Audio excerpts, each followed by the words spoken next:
Soyez les bienvenus toutes et tous si vous nous rejoignez pour la première fois en direct sur la chaîne YouTube IAME Series Benelux et sur la page Facebook officielle de IAME Belgium. Mon nom est Guillaume Alvarez et c'est comme toujours un plaisir d'être à vos côtés pour suivre le championnat de Belgique de la spécialité, la IAME Series Benelux 2023.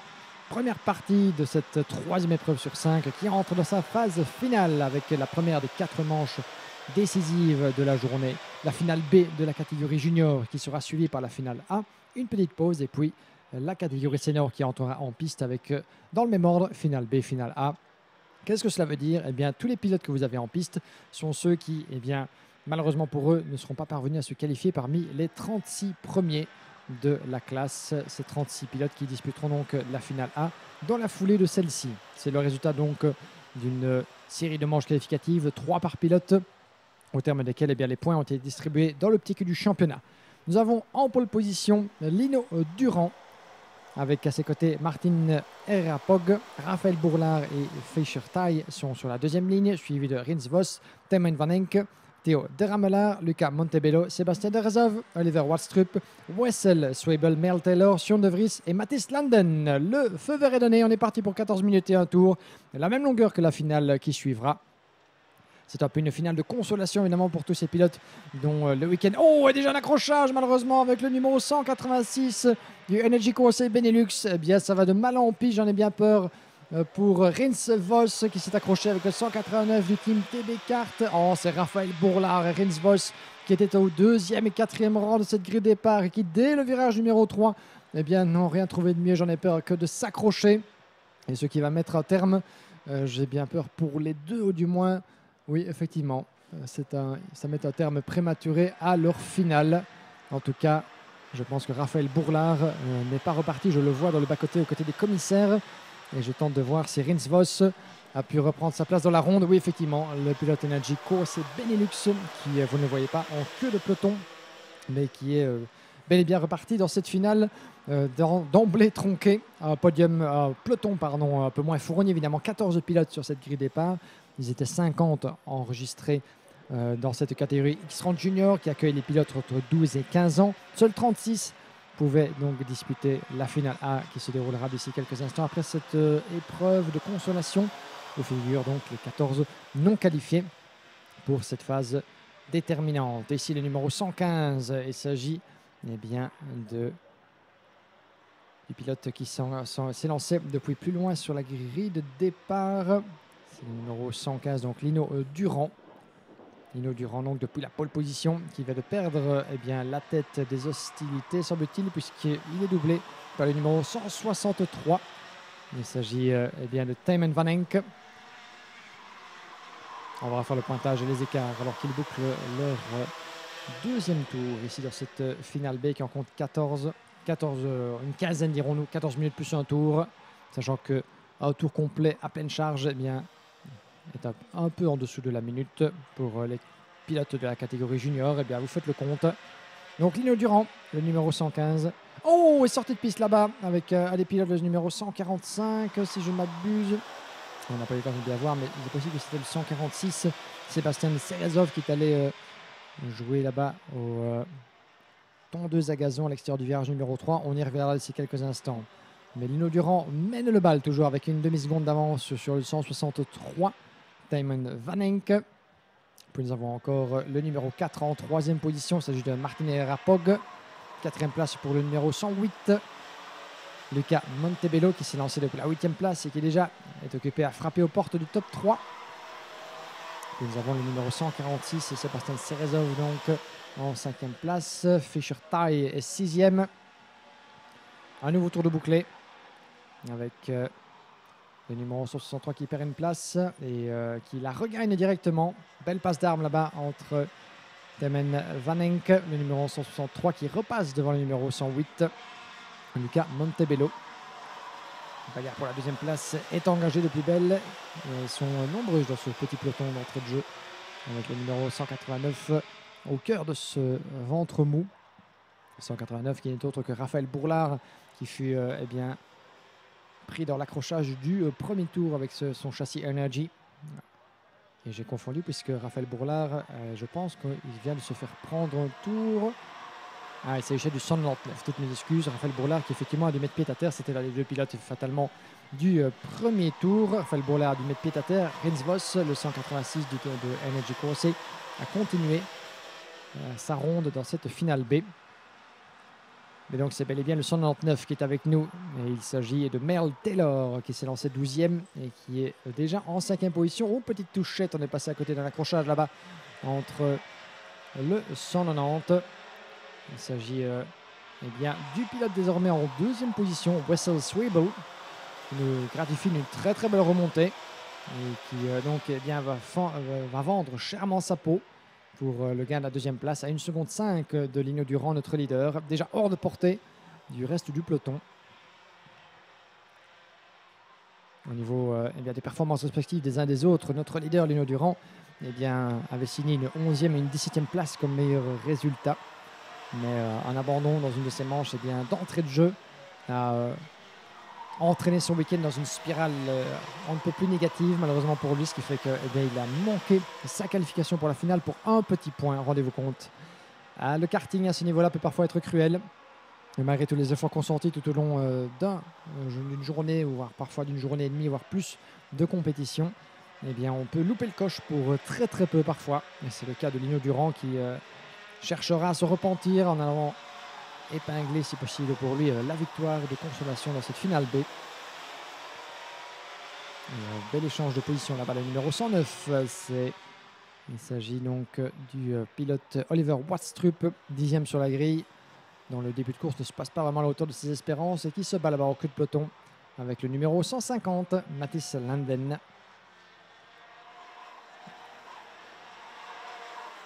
À votre écran, on voit son châssis Birelart, c'est le 163.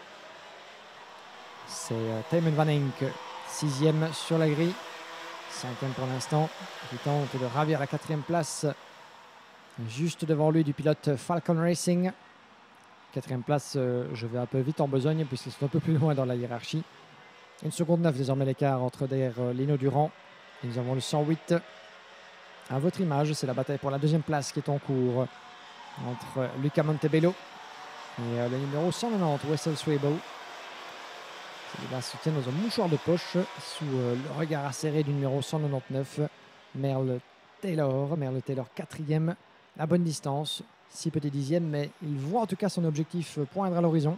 S'il reste concentré en adoptant la ligne idéale dans chacun des virages et en profitant du fait que les deux autres juste devant lui eh bien, se neutralisent au fur et à mesure des tours, eh bien, il va pouvoir recoller avec eux, pourquoi pas les surprendre. « 7 minutes et 1 tour dans cette finale B de la catégorie junior. Et 1 seconde 9 toujours d'avance sur Lino Durand. Inattaquable au volant de son châssis Tony Kart. Lino Durand, représentant d'Outre-Quiévrain de France, sous les couleurs de la SK Rosny 93. Nous avons en 2e position donc pour l'instant, mais pour combien de temps, le numéro 108, Luca Montebello, qui s'aligne ce week-end sous les couleurs du team RSD. La 3e place du numéro 190, Wessel Swable, sous les couleurs du team KCR Racing. Merle Taylor, le 199, évolue avec Eurokarting, sous les couleurs reconnaissables, avec cette entremêlement d'orange, de gris, de blanc et de noir. La formation de Thierry Lepine, l'importateur Yamé Belgium en Belgique. L'importateur des moteurs Yamé en Belgique, sous la bannière Yamé Belgium, devrais-je dire. Et changement de position pour la 2e place, avec Wessel Swable, qui vient de ravir cette 2e place à Luca Montebello. Ces deux-là n'ont pas fini de s'expliquer. On va voir ce que Montebello peut faire au volant de son châssis préparé par le team RSD. Châssis cosmique évidemment. Et nous avons juste derrière gare au retour de Merle Taylor, le numéro 160. Il s'agit bien de Fischer Tai installé en 5e position. Fischer Tai qui évolue sous les couleurs du team TB Kart, les équipiers de Helligolstein notamment en catégorie senior. Le numéro 109 est en 6e position. Le numéro 109, Oliver Watstrup du Falcon Racing Team. Il est suivi donc par le 163. Il s'agit de Taylor Van Enck de GD Kart Sport. Puis nous avons le numéro 4, plus loin dans la hiérarchie, Martin Herrera Poggio de MHP Racing. Suivi par le numéro 146, celui de Sébastien Serezov du CG Racing. Et enfin, fermant la marche en 10e position, même au-delà. Ils sont encore 13 dans la bataille. 10e position, c'est Sjoerd De Vries. Sjoerd De Vries, le numéro 106, qui évolue sous les couleurs du Pit Pass Racing. Il vient ensuite Théo De Ramelaar en 11e place, le numéro 120 sous les couleurs du team CG Racing. Mathis Landen est toujours avec nous en 12e position, le numéro 150 sous les couleurs du team Dice. Nous avons Rins Vos de Energy Conseil Benelux qui ferme la marche. En 13e et dernière position, Raphaël Bourlard de Télécart qui manque à l'appel, on le disait, après son incident du premier tour. Voilà pour la présentation donc de nos protagonistes. Vous les avez au complet de cette finale B de la catégorie X30 Junior. Toujours sur le solide commandement de Lino Durand. Bien parti en tout cas pour inscrire son nom au palmarès de cette troisième épreuve du championnat de Belgique. Lino Durand sous les couleurs AS Rosny. Inattaquable pour l'instant pour nos jeunes protagonistes derrière Wessel Swable, Luca Montebello et Mel Taylor. Ces trois-là vont s'expliquer sans aucun doute jusqu'à l'abaissement du drapeau à damier. Bien évidemment parce que à force de se neutraliser comme on dit, eh bien, on pourrait passer d'une bagarre à 3 voire 5 pilotes si Fischer Tai et Oliver Watstrup, le pilote canadien et le pilote danois, eh bien, continuent de se supporter mutuellement, continuent de se pousser vers l'avant.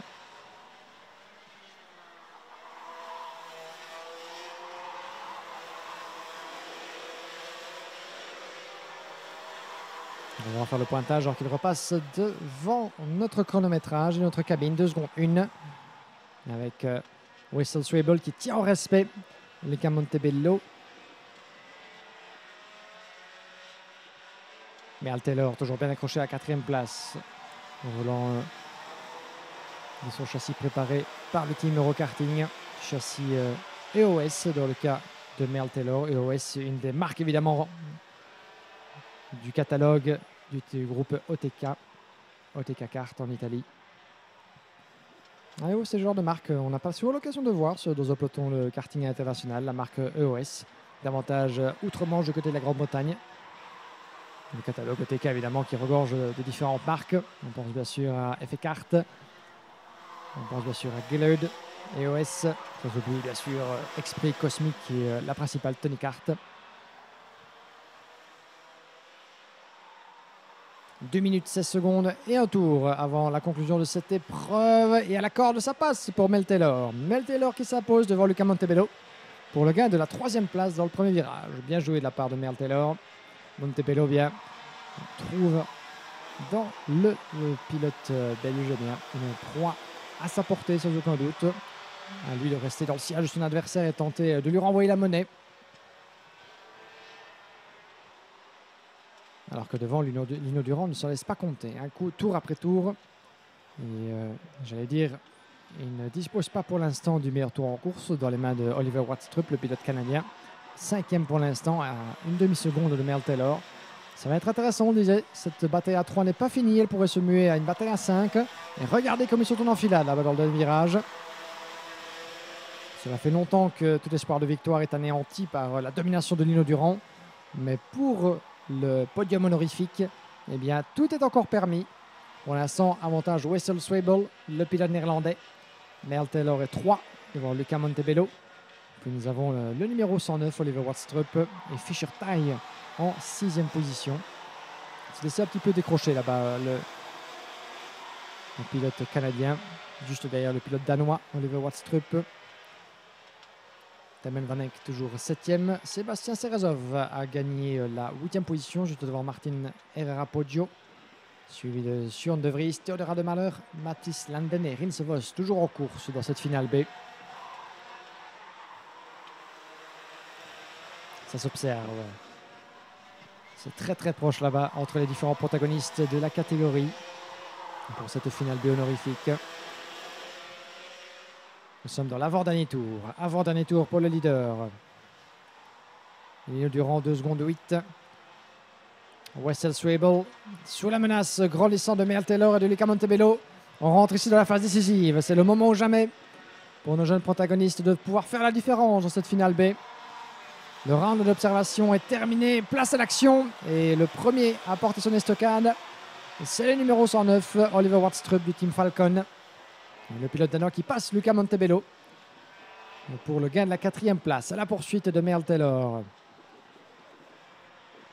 Serait-ce le moment décisif choisi par Oliver Wardstrup pour aller chercher cette 2e position, cette place de dauphin dans cette finale B.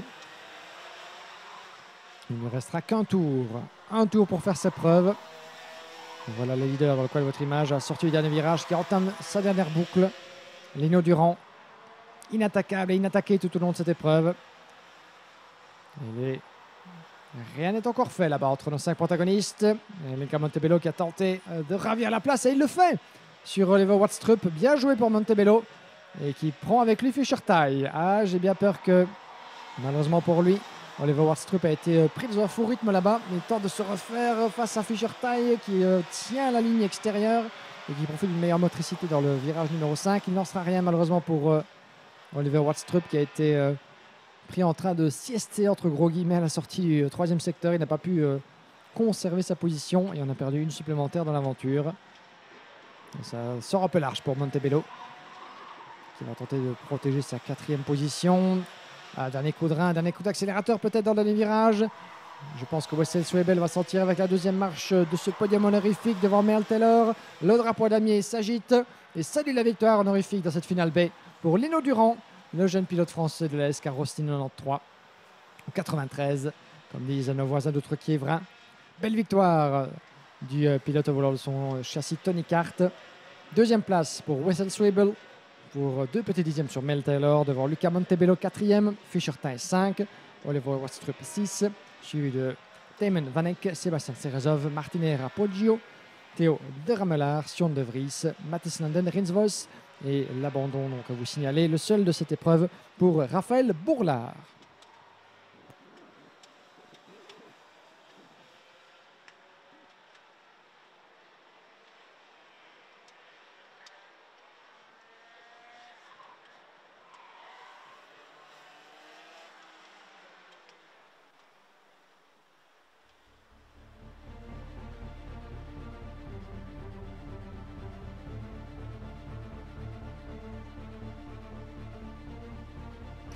Voici donc le classement établi en piste pour cette finale B de la catégorie junior. D'ici quelques instants, vous ne le voyez pas encore, mais les protagonistes de la finale A de la catégorie junior se pressent déjà sur l'après-grille dans toujours un impressionnant fourmillement de pilotes, de mécaniciens, d'activités.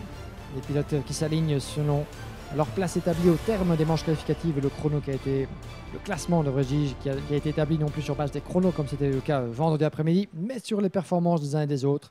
Et à ce petit jeu-là, eh bien, c'est Rocco Coronel qui s'en est le mieux tiré et qui partira en pole position pour cette finale A de la catégorie junior qui s'élancera sur le coup de 16h35.